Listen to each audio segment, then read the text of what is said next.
신약성경 372쪽 야고보서 2장 14절부터 26절 한 절씩 교독하겠습니다. 내 형제들아, 만일 사람이 믿음이 있노라 하고 행함이 없으면 무슨 유익이 있으리요? 그 믿음이 등이 자기를 구원하겠느냐? 만일 형제나 자매가 헐벗고 일용할 양식이 없는데 너희 중에 누구든지 그에게 이르되 평안히 가라, 덥게 하라, 배부르게 하라 하며 그 몸에 쓸 것을 주지 아니하면 무슨 유익이 있으리요? 이와 같이 행함이 없는 믿음은 그 자체가 죽은 것이라. 어떤 사람은 말하기를 너는 믿음이 있고 나는 행함이 있으니 행함이 없는 내 믿음을 내게 보이라. 나는 행함으로 내 믿음을 내게 보이리라 하리라. 내가 하나님은 한 분이신 줄을 믿느냐? 잘 아는도다. 귀신들도 믿고 떠느니라. 아, 허탄한 사람아, 행함이 없는 믿음이 헛것인 줄을 알고자 하느냐? 우리 조상 아브라함이 그 아들 이삭을 제단에 바칠 때에 행함으로 의롭다 하심을 받은 것이 아니냐? 내가 보거니와 믿음이 그의 행함과 함께 일하고 행함으로 믿음이 온전하게 되었느니라. 이에 성경에 이른바 아브라함이 하나님을 믿으니 이것을 의로 여기셨다는 말씀이 이루어졌고 그는 하나님의 벗이라 칭함을 받았나니. 이로 보건대 사람이 행함으로 의롭다 하심을 받고 믿음으로만은 아니니라. 또 이와 같이 기생 라합이 사자들을 접대하여 다른 길로 나가게 할 때에 행함으로 의롭다 하심을 받은 것이 아니냐? 함께 읽습니다. 영혼 없는 몸이 죽은 것 같이 행함이 없는 믿음은 죽은 것이니라. 아멘. 예, 오늘도 주님의 보좌 앞으로 나오신 성도님들에게 하나님의 은혜와 평강이 함께 하시기를 축원드립니다. 예, 우리 옆 사람과 반갑게 인사하도록 하겠습니다. 하나님은 당신 편이십니다. 예, 감사합니다. 예, 매주마다 소리가 점점 작아지는 이런 안타까움이 있습니다. 예, 그래도 옆 사람이 누구가 앉았든 한 번씩 인사하는 것이 또 좋을 것 같습니다. 우리 다시 한번 큰 목소리로 앞뒤 사람, 옆에 사람 다시 인사해 보겠습니다. 안녕하십니까? 나는 누구입니다. 예, 감사합니다. 우리는 그리스도인의 열매 맺는 삶에 대해서 함께 살펴보고 있습니다. 우리 크리스찬들은 잎사귀만 무성한 종교인이 아니라 하나님이 원하시고 기대하시는 열매 맺는 삶을 살아야 합니다. 하나님이 기대하시는 열매, 첫 번째로 용서를 보았습니다. 크리스찬들은 반드시 용서의 열매를 맺어야 하는데요. 그 이유는 주님께서 우리의 갚을 수 없는 이 죄를 용서해 주셨기 때문입니다. 그래서 빚진 자의 마음으로 우리 지체들의 연약함과 부족함을 용서하고 용납하고 이해해 주는 그런 마음이 우리에게 필요한 것이죠. 두 번째로 본 것이 믿음의 열매입니다. 이 믿음은 내 기도의 제목을 응답받거나 문제 해결하는 그런 요술방망이가 아니고 하나님에 대한 신뢰이죠. 하나님에 대한 신뢰는 과거, 현재, 미래에 해당이 됩니다. 하나님께서 창세 전부터 나를 택하셨고 그리고 나를 어머니의 뱃속에서부터 조성하셨고 지금까지 나와 함께 하셨던 그 하나님을 신뢰하는 것입니다. 또한 지금 나와 동행하시며 나를 격려하시고 위로하시는 그 하나님을 신뢰하는 것이죠. 더불어서 앞으로 나의 인생 전체에 나와 함께 하실 그 주님, 나에게 힘주시고 나에게 시험 당할 쯤에 피할 길을 내시며 감당치 못할 시험을 허락지 아니하시는 그 하나님을 신뢰하는 것입니다. 이것을 하나님께서 우리에게 요구하시는 열매이죠. 이렇게 과거, 현재, 미래 이 하나님이 나의 삶을 주관하고 역사하신다는 걸 믿게 되면 그때 우리는 감사와 기쁨이 나오게 됩니다. 아, 내가 태어나서 지금까지 주님의 인도하심을 받았구나. 그럼 감사가 나오게 되죠. 그리고 지금도 주님이 함께 하시는구나. 기쁘게 됩니다. 또한 내 삶 죽을 때까지 주님이 나의 삶을 책임져 주신다는 이것이 나에게 평안함과 안식을 허락해 줍니다. 주님에 대한 이 믿음은 주님이 요구하시는 것이지만 결국 우리에게 큰 유익이 있다는 것을 또한 알 수 있겠죠. 오늘 세 번째 하나님이 기대하시는 열매 함께 살펴보겠습니다. 그것은 행함이 있는 믿음, 다른 말로 행함의 열매에 대해서 함께 살펴보겠습니다. 교회 생활을 좀 하신 분들은 오늘 본문에 있는 내용을 자주 들어보셨을 것입니다. 행함이 없는 믿음은 죽은 믿음이다 라는 이야기죠. 우리 성도들이 행함이 얼마나 중요한지 이 본문에서 알 수 있는데요. 그럼 먼저 행함 그러면 어떤 것부터 생각나십니까? 행함이 없는 믿음은 죽은 믿음이구나. 행해야겠구나. 뭔가를 행동해야겠구나 라고 하였을 때 무엇이 먼저 떠오르십니까? 다른 사람에게 선행을 베푸는 것, 다른 사람을 도와주는 것, 이런 게 먼저 떠오를 겁니다. 또 더불어서 교회 봉사 열심히 해야 되는구나, 교회 충성해야 되는구나, 이런 것이 또 떠오를 수 있죠. 오늘 본문에는요, 이 행함에 대해서 야고보 선생님이 두 종류의 행함을 이야기하고 있습니다. 첫 번째부터 볼게요. 2장 15절부터 17절 말씀을 같이 읽어보도록 하겠습니다. 만일 형제나 자매가 헐벗고 일용할 양식이 없는데 너희 중에 누구든지 그에게 이르되 평안히 가라 덥게 하라 배부르게 하라 하며 그 몸에 쓸 것을 주지 아니하면 무슨 유익이 있으리요. 이와 같이 행함이 없는 믿음은 그 자체가 죽은 것이라. 네, 우리 성도님들이 행함에 대해서 가장 먼저 떠오를 수 있는 선행이 오늘 이 본문에 나와 있습니다. 누군가가 헐벗고 일용할 양식이 필요한데 우리가 말로 기도해 드릴게요, 주님이 함께 하실 거예요, 주님이 도와주실 거예요, 이렇게 말하는 것과 실제로 그 사람의 필요를 도와주는 것, 그 중에 어떤 것이 진정한 행함이냐라고 묻고 있는 것이죠. 네, 하나님께서 우리에게 요구하시는 첫 번째 행함은 바로 형제 이웃 사랑입니다. 우리 지체들에 대해서 단순히 말로만 하는 것이 아니고 실제적인 필요를 도와줄 수 있는 진정한 행함을 요구하고 있는 것입니다. 히브리서에서도 비슷한 말씀이 있습니다. 말과 혀로만 사랑하지 말고 행함과 진실함으로 사랑하라 이야기하는 것이죠. 우리 성도님들이 이웃에 대해서 혹은 내 주변에 있는 지체들에 대해서 모든 것을 다 도와줄 수는 없습니다. 우리 성도님들이 할 수 있는 그 한계 내에서 우리 성도님들께서 조금씩 함께 나누고 격려하며 또 필요를 채워줄 때 그 공동체가 아름다워지고 이 땅은 하나님의 나라로 풍성하게 되어질 것입니다. 그래서 우리 성도님들이 떠오르셨던 그 착한 행실 행하기를 주님의 이름으로 권면을 드리고 싶습니다. 매년마다 한국에 있는 주요 종교들에 대하여서 호감도 조사를 합니다. 여론조사 단체들은 이것이 사람들에게 이목을 집중시킬 수 있는 좋은 소재거리인지 모르겠지만 그래서 매년마다 해요. 그래서 작년에도 주요 종교에 대한 호감도 조사를 하였습니다. 그래서 한 단체가 조사했는데 불교가 41.1%의 호감도를 보였고 천주교는 45.2%, 기독교는 31.4%입니다. 원불교나 이슬람은 그 열애로 생각을 하고 세계 주요 종교 중에 기독교는 늘 꼴찌를 차지합니다. 불교 신문에서는 늘 이 부분을 일면 기사로 다뤄요. 올해도 불교가 호감도 1위입니다. 이렇게 늘 자랑을 하고 있는데요. 여기 조사에서 31.4%가 나왔는데 이거는 다른 조사들에 비해서 좀 높은 편입니다. 이 호감도에 대한 조사보다도 반대로 기독교를 싫어하는 퍼센테이지는 65%에 해당이 됩니다. 이것은 교회 다니는 사람들도 교회에 대해서 부정적인 시각을 갖고 있는 사람들이 많이 있다는 의미이기도 합니다. 저는 참 이해가 잘 안 가는 게 교회를 다니고 매주일마다 예배를 드림에도 불구하고 교회를 욕하고 한국 교회를 다 욕하고 있는 그런 분들을 종종 만나요. 제가 목사여서 그런지 교회이고 직분자인데 제가 목사여서 그런지 계속 교회를 욕해요. 그러면 제가 들으면서 생각하는 게 속으로 겉으로는 말 못하고 그렇게 싫으면 다른 종교로 가시라고, 왜 그렇게 욕하면서 왜 굳이 교회를 다니고 왜 기독교에 머물러 있으시냐고, 그냥 다른 종교로 가시라고. 안타까워서 하시는 말씀인 것 같긴 하지만 그래도 교회를 싫어하면서도 교회를 다니는 좀 안타까운 현실에 놓여 있습니다. 그러면 사람들은 왜 기독교에 대해서 이런 비호감을 갖고 있는가? 이건 역시 매해마다 조사하는데 저는 2020년 거를 한번 가져와 봤습니다. 제일 많이 그 설문에 답한 것이 윤리와 도덕 실천 부족이라고 34.8% 대답을 하였습니다. 또한 약자 구제 및 봉사활동이 부족하다고 24.1%, 거의 60%가 가난한 자들과 불쌍한 사람들을 돕지 않는다라고 기독교를 평가하는 거예요. 다른 말로 이야기해서 기독교는 교회에만, 자기 교회만 사랑하고 이기적이다, 이런 그 이미지를 가지고 있는 것이죠. 여기에 대답한 사람들이 교회를 얼마나 이해하는지는 잘 모르겠습니다. 사실 한국 사회 전체를 놓고 봤을 때 가장 사회 복지에 참여를 많이 하고 사회 봉사에 적극적으로 참여하는 집단은 단연 교회입니다. 근데 이 사실이 잘 홍보가 되지 않았고 교회는 오른손이 하는 일을 왼손이 알지 못하게 하는 그런 그 우리만의 그런 신앙적 경건의 모습을 갖고 있어서 많이 홍보가 안 되는 거죠. 그럼에도 불구하고 여기서 보여주는 게 뭐냐?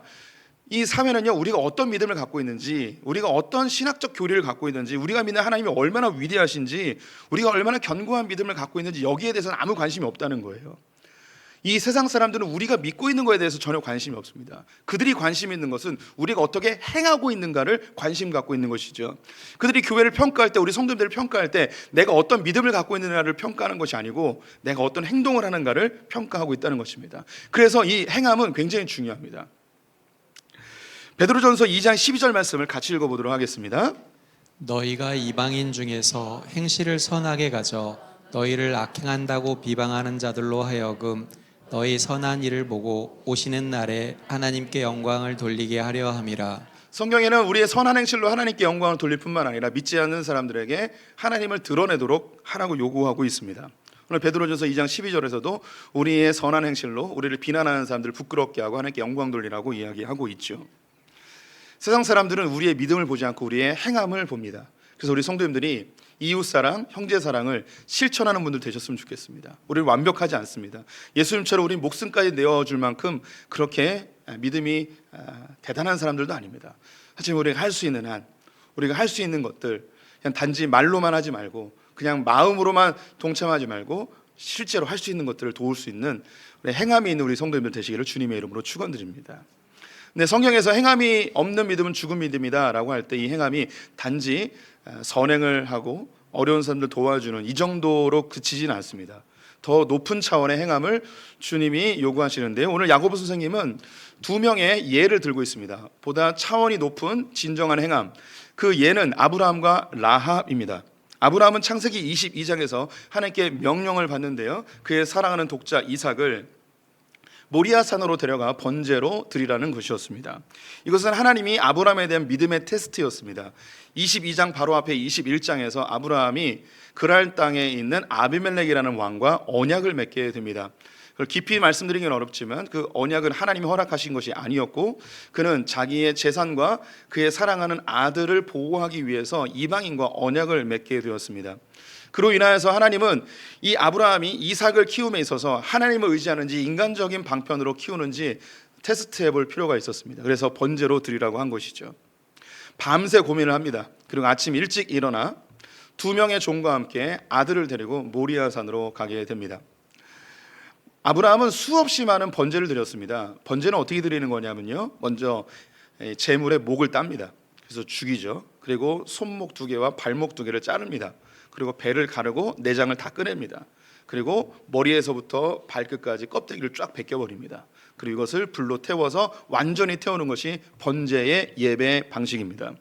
아브라함은 번제를 너무너무 많이 드렸고 너무 익숙한 것이었어요. 그런데 하나님이 이 아들을, 100세에 낳은 아들을 번제로 드리라는 거예요.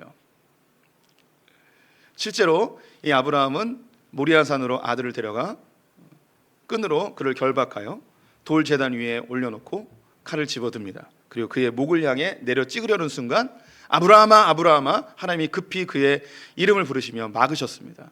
하나님이 막지 않았으면 실제로 죽였을 것입니다. 어떻게 아브라함은 이런 괴상한 명령에 순종할 수 있었을까요? 어떻게 이 하나님의 비합리적이고 비윤리적인 이런 명령에 순종할 수 있었을까요? 어떤 행함에 있어서는 그 전에 자기의 믿음이 근거가 되어집니다. 아브라함이 갖고 있었던 믿음이 무엇인가? 히브리서 11장에 그 답이 나와 있습니다. 함께 읽어보도록 하겠습니다. 그에게 이미 말씀하시기를 내 자손이라 칭할 자는 이삭으로 말미암으리라 하셨으니 그가 하나님이 능히 이삭을 죽은 자 가운데서 다시 살리실 줄로 생각한지라.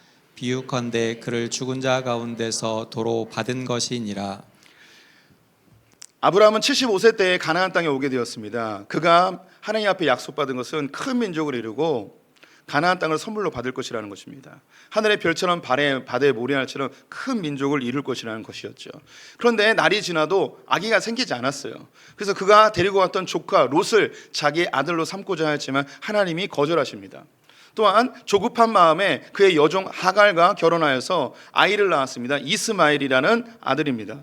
그를 자기의 아들로 삼고자 하였지만 하나님께서 그 사람도 아니라는 거예요. 하나님이 계획하신 것은 아브라함과 사라 사이에 낳는 그 아들을 통해서 큰 민족을 이루실 것이라는 것이었습니다. 하지만 그의 나이가 100세가 되었고 그의 아내가 90이 되어서 경수가 단절되어 더 이상 아기를 낳을 수 없는 상황이 되었는데 하나님께서 기적적인 방법으로 아이를 낳게 하였습니다. 그리고 이 아이를 통해서만, 다른 그 어떤 아기도 아니고 이 아이를 통해서만 큰 민족을 이루겠다고 하나님이 약속하셨습니다. 이 약속을 믿음으로, 하나님께서 이 아들을 통해서 큰 민족을 이룬다 하셨으니 이 아들을 죽이라 하신다면 하나님 어떻게 다시 살려내시든 다른 방법을 통해서든 하나님 어떻게 일을 하시겠구나, 이 믿음이 근거가 되어서 행함으로 나타나게 된 것이죠. 두 번째로 예로 등장하는 것이 라합이라는 여인입니다. 라합을 처음 듣는 분도 있을 텐데요, 여호수아 2장을 보게 되면 라합이 등장합니다. 여리고에 살고 있는 기생이었습니다. 이 기생 라합이 이스라엘 백성들이 가나안 땅을 정탐하기 위해서 2명의 정탐꾼을 보냅니다. 이 정탐꾼들이 수색대에 의하여서 발각이 되었고 라합의 집에 숨어들게 되었습니다.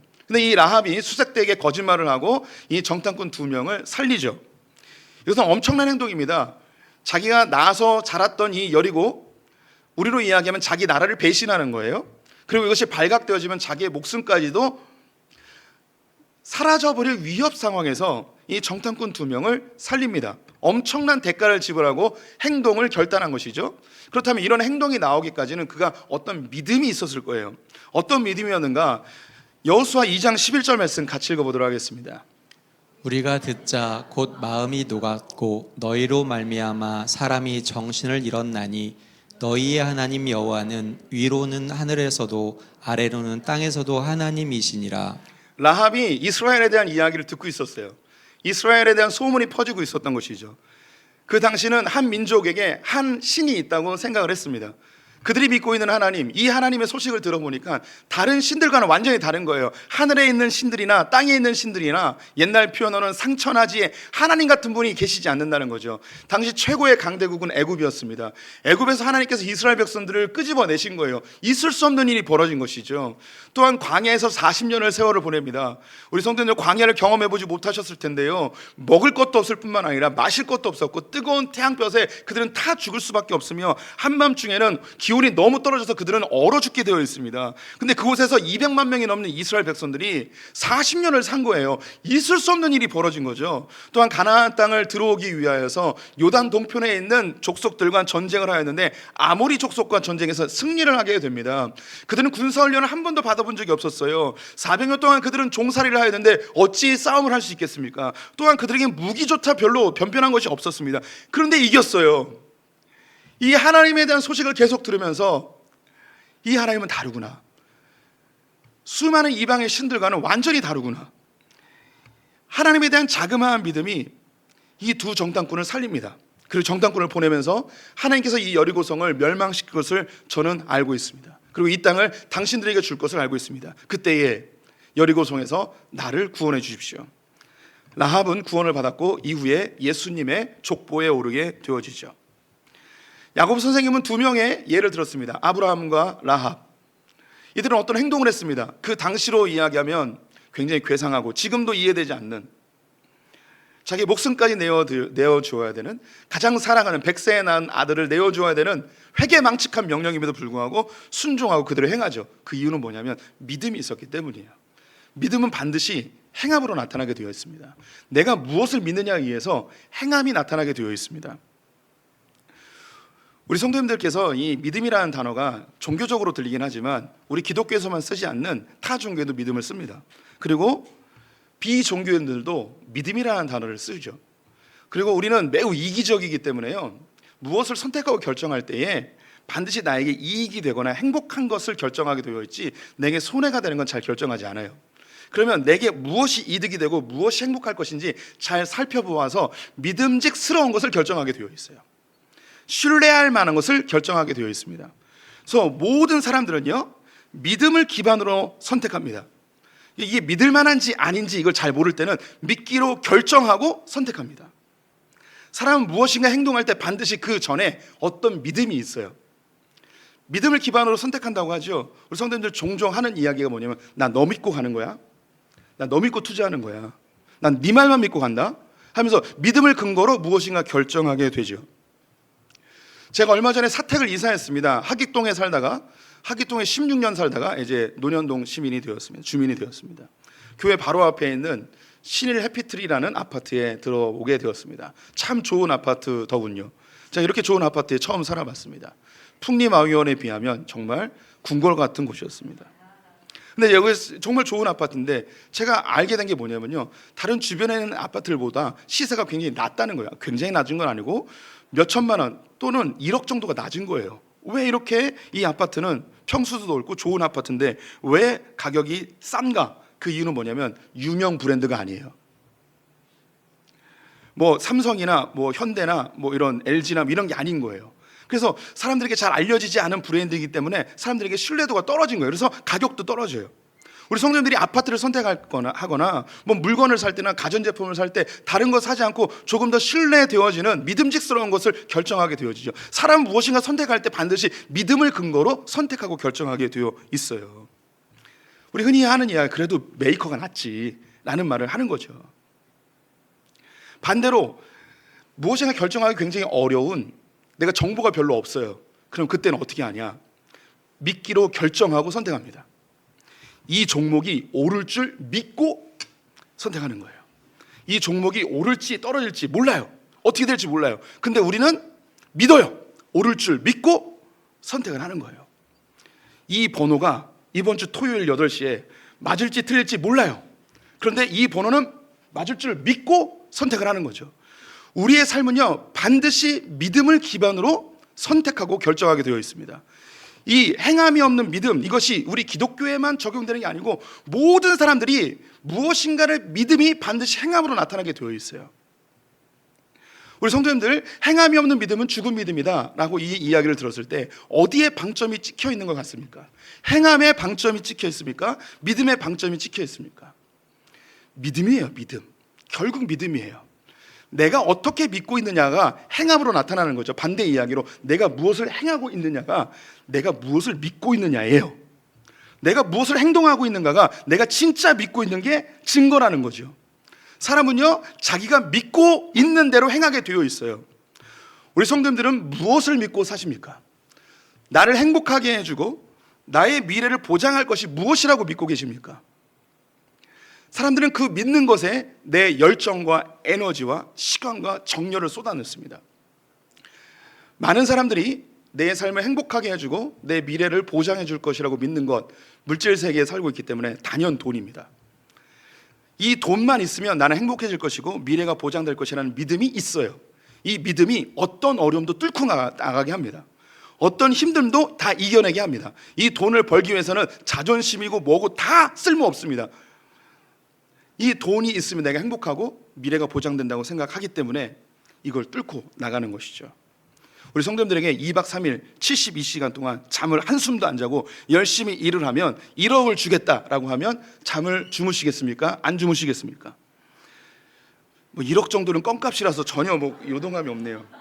72시간 동안 잠을 한숨도 안 자고 열심히 일을 하면 10억을 주겠다 이야기하면 우리 성도님들, 제가 장담하건대 송곳으로 허벅지를 퍽퍽 찌르면서 일을 하실 겁니다. 왜? 이 돈이 나를 행복하게 해줄 것이라고 믿기 때문이죠. 어떤 사람들은 영하 50도에서 일을 합니다. 어떤 사람은 수백 도, 1000도 이상이 되어지는 용광로에서 목숨을 내걸고 일을 하죠. 어떻게 그런 위험한 일을 할 수 있을까요? 이 일을 하면 돈이 오거든요. 이 돈이 나를 행복하게 해주고 내 가정을 풍요롭게 해주고 내 미래를 보장해 줄 것이라는 믿음이 있기 때문에 그 목숨의 위협을 담보하고 열심히 일하는 거죠. 한국 사회는 대학이라는 것이 내 삶의 행복이고 내 미래를 보장해 준다는 믿음이 있습니다. 그래서 좋은 대학을 가면 내 삶이 평탄해질 것이라는 믿음이 있죠. 그래서 코피를 쏟아서라도 좋은 대학에 가려고 하고, 부모님들은 좋은 대학을 가야지 내 자식이 잘 먹고 잘 살 것이라는 믿음이 있기 때문에 한 달에 수백만 원의 과외비나 학원비를 지불해서라도 아이들을 좋은 학교에 보내고 싶어하는 게 우리의 믿음입니다. 이 믿음이 우리의 행동으로 나타나는 거죠. 또 우리 가운데는 얼굴이 예뻐지면 미래가 밝을 것이라고 생각하여 수술의 고통을 이겨내며 성형수술하는 분들이 있죠. 대가를 지불하고. 결혼도 마찬가지입니다. 이 사람과 결혼하면 내 미래가 보장되어지고 행복해질 거라는 이 믿음이 있기 때문에 여러 번의 거절에도 불구하고, 자존심이 구겨짐에도 불구하고 이 사람을 꼭 차지해야겠다는 그런 믿음이 있어요. 이 믿음이 반드시 행동으로 나타나게 되어 있습니다. 사람은 결국 믿음대로 살아가게 되어 있습니다. 우리 성도님들이 행동하고 있는 것이 내가 믿고 있는 것의 증거예요. 그러면 우리 성도님들은 무엇을 믿고 계십니까? 무엇을 믿고 지금까지 살아가고 있으십니까? 오늘 본문에 아주 무서운 이야기가 등장하는데요. 19절과 20절 말씀 같이 읽어보도록 하겠습니다. 내가 하나님은 한 분이신 줄을 믿느냐? 잘 아는도다. 귀신들도 믿고 떠느니라. 아, 허탄한 사람아, 행함이 없는 믿음이 헛것인 줄을 알고자 하느냐? 신학교는 하나님에 대해서 연구하고 하나님을 배우는 곳입니다. 세계에서 가장 좋은 신학교를 나온 부류가 있는데요. 그 부류가 누구냐면 귀신입니다. 귀신은 하나님 앞에서 저자 직강을 배웠습니다. 하나님이 어떤 분인지 생생하게 보았고 하나님의 능력을 직접 체험하였습니다. 그 누구보다도 하나님을 잘 압니다. 하지만 그들은 천사였다가 귀신으로 타락하게 되었죠. 그 이유가 뭘까요? 그들은 하나님에 대해서 너무 잘 알고 있었습니다. 하나님이 어떤 분인지 속속히 다 알고 있었습니다. 그런데 하나님이 원하시는 행동을 하지 않은 것이죠. 하나님이 원하지 않는 행동을 한 거예요. 그래서 귀신으로 타락하게 되었습니다. 우리도 마찬가지입니다. 오랫동안 신앙생활을 하다 보니 우리의 입술에서는 성경 지식이 줄줄줄 나오고 기독교 교리에 대해서 이야기하고 말은 청산유수처럼 하게 됩니다. 옳은 말을 많이 한다고 해서 그 사람이 옳은 것이 아닙니다. 옳은 행동을 할 때 그 사람이 옳은 것이죠. 우리가 무엇을 믿고 있는지, 우리가 무엇을 알고 있는지 아무리 말을 많이 하더라도 이것이 나를 증명하지 않습니다. 나를 증명하는 것은 나의 행동입니다. 아브라함과 라합처럼 우리에게도 하나님께서는 비상식적인 요구를 할 때가 있습니다. 이스라엘 백성들이 애굽에서 나올 때에 그들이 명령받은 것은 어린 양을 잡아서 그 피를 문선주에 바르라고 이야기합니다. 그러면 죽음의 사자가 뛰어넘는다는 거죠. 매우 전설 같고 동화 같고 믿기 어려운 이야기입니다. 그들도 다 상식이 있는데 그 일을 따릅니다. 온 천지에 피비린내가 나고 있었겠죠. 근데 그것을 했어요. 또한 이스라엘 백성들이 가나안 땅에 들어올 때 요단강을 건너야 했습니다. 이 요단강은 봄철에 수위가 높아집니다. 그 안으로 들어가면 급류에 휘말려서 죽을 수도 있습니다. 근데 하나님께서 이스라엘 백성들에게 요구한 것이 뭐냐면 제사장들이 어깨에 법궤를 메고 이 요단강, 급류가 휘몰아치는 요단강으로 들어가라는 거예요. 미친 짓이죠. 그런데 제사장들은 그 하나님의 명령 앞에 지금까지 이스라엘 백성들 애굽에서 건져주시고 홍해를 가르치고 40년 동안 광야에서 먹이시고 돌보신 그 하나님을 신뢰함으로 그들의 발을 내딛었을 때 요단강이 가로막혀지고 마른 땅을 그들이 건너게 됩니다. 가나안 땅을 정복할 때의 첫 번째 전쟁이 여리고 전쟁이었습니다. 하나님이 또 괴상한 명령을 하십니다. 하루에 한 바퀴씩 아무 말 하지 말고 도를 해요. 제7일째 되는 날에는 7바퀴를 돌고 제사장의 나팔 소리와 함께 함성을 지르면 무너져 내린다는 거예요. 이런 괴상한 명령에 이스라엘 백성들은 하나님을 신뢰함으로 행동으로 옮기게 되죠. 우리 성도님들 어떤 믿음을 가지고 계십니까? 하나님을 신뢰하십니까? 그러면 하나님 명령하신 것을 실천하는 자들이 되어야 합니다. 그 행함으로 우리의 믿음이 증명되는 것이죠. 오늘 이 자리에 오신 건 올바른 행동입니다. 하나님을 믿음으로 행한 것이죠. 사람들은 왜 이 주일 아침에 잠 안 자고 이 아까운 시간을 교회에 허비하고 있느냐, 우리를 미련하다고 이야기할 수 있습니다. 하지만 우리는 이 하루의 시간을 통해서 하나님께로 공급되어지는 하늘의 양식을 먹음으로 한 주를 능력 있게 살아간다는 걸 믿고 있기 때문에 이 자리에 와 있습니다. 우리 가운데는 11조뿐만 아니라 많은 헌금으로 주님께 헌신하는 분들도 있습니다. 세상 사람들 우리를 보면 미련하다고 이야기해요. 왜 그 목사 주머니를 채우는 그런 헌금을 왜 내냐고 이야기하죠. 근데 그때 우린 다 미련해 보이는 거죠. 아니 왜 수입의 10분의 1을 하나님께 드리냐고, 바보 아니냐고 이야기하겠죠. 하지만 우리는 내 모든 삶의 공급이 하나님께로부터 오고 내 모든 재물이 하나님의 소유임을 인정하는 믿음이 있기 때문에 이걸 행함으로 나타나게 되는 것이죠. 또한 하나님 명령하신 것을 순종합니다. 부모님께 공경합니다. 거짓말하지 않습니다. 도둑질하지 않습니다. 간음하지 않습니다. 다른 사람의 물건을 탐하지 않습니다. 이런 행함으로 내 믿음, 내가 하나님을 존중합니다. 하나님 내 삶의 기준이십니다. 하나님 내 삶의 통치자이십니다. 내 삶의 공급자이십니다. 나의 위로이십니다. 이 믿음이 내 삶의 행함으로 나타나게 되어 있습니다. 하나님을 신뢰한다면 이 세상에 미련하다고 이야기하는 것들, 이 이야기에 귀 기울이지 말고 하나님 명령하신 것에 행함으로 우리의 신앙을 입증해 내야 합니다. 오늘 22절 말씀 한번 읽어보도록 하겠습니다. 내가 보거니와 믿음이 그의 행함과 함께 일하고 행함으로 믿음이 온전하게 되었느니라. 믿음이 행함과 함께 일하고 행함으로 믿음이 온전해진다고 이야기합니다. 이 공식은 굉장히 중요합니다. 우리 성도님들이 겨자씨만한 자그마한 믿음이 있어요. 하나님을 신뢰해요. 하나님 명령하신 거 다 이해하지 못하고 용납되지 않지만 하나님 명령하신 것을 행해요. 그럼 이 행함으로 인하여서 믿음이 온전해져요. 이거는 모든 크리스찬들에게 나타나는 거예요. 내가 잘 믿어지지 않지만 내가 하나님 믿기로 결정하고 하나님 명령하신 걸 실천해 보았더니 이 행함으로 인하여서 내 믿음이 더 견고해지는 것을 발견하게 됩니다. 우리 성도님들도 이 주일 예배 처음에는 아유 교회 가면 뭐 좋은 거 있겠어 라고 하였지만 주님을 잘 모르지만 하나님 계신 것 같아 라는 자그마한 믿음으로 이 주일 예배에 한 번, 두 번 나오다가 이제 이 예배를 통하여서 내 믿음이 견고해진 것을 다 경험하셨을 것입니다. 우리의 믿음은 반드시 행함으로 증명되어야 합니다. 먼저는 우리의 이웃들과 우리 형제들의 필요를 채워주는 선행을 하십시오. 그 그리고 하나님을 신뢰함으로 주님 명령하신 것에 실천하는 소풍의 성도님들 되시기를 주님의 이름으로 축원드립니다. 우리 찬양 한 장 하도록 하겠습니다.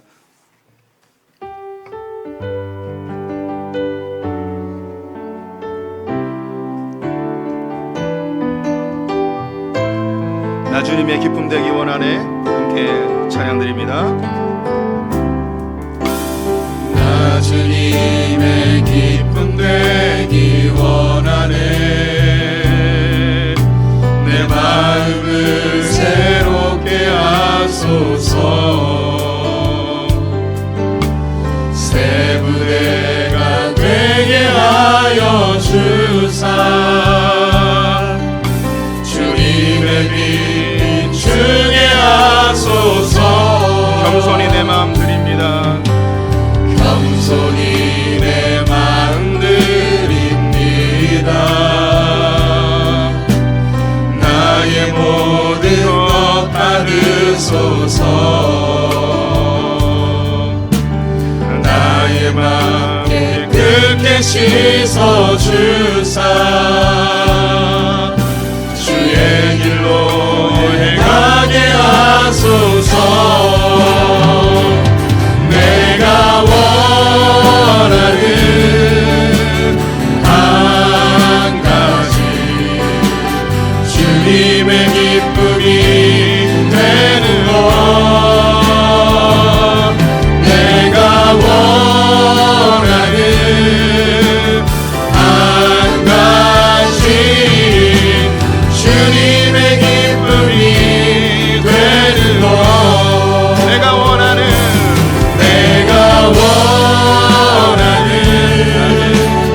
한 가지 주님의 기쁨이 되는 것. 내가 원하는 한 가지 주님의 기쁨이 다시 한번 고백합니다. 내가 주님께 열매로 기쁨드리길 원합니다. 내가 원하는 흑암이 있는 믿음의 열매 주님 맺게 하여 주시옵소서. 주님의 기쁨이 되는 것. 아멘. 내가 원하는 한 가지 주님의 기쁨이 되는 것. 지금은 우리 주 예수 그리스도의 은혜와 하나님 아버지의 무한하신 사랑과 성령의 교통하심이 나의 행함으로 나의 믿음을 점검하고 확증하기를 원하는 소풍의 모든 성도들, 이웃을 사랑하고 주님 명령에 순종하기로 결단한 소풍의 성도들 가운데 우리의 자녀들과 저 북에 있는 형제자매들, 열방의 선교사님들 위해 지금부터 영원토록 함께 있을지어다. 아멘.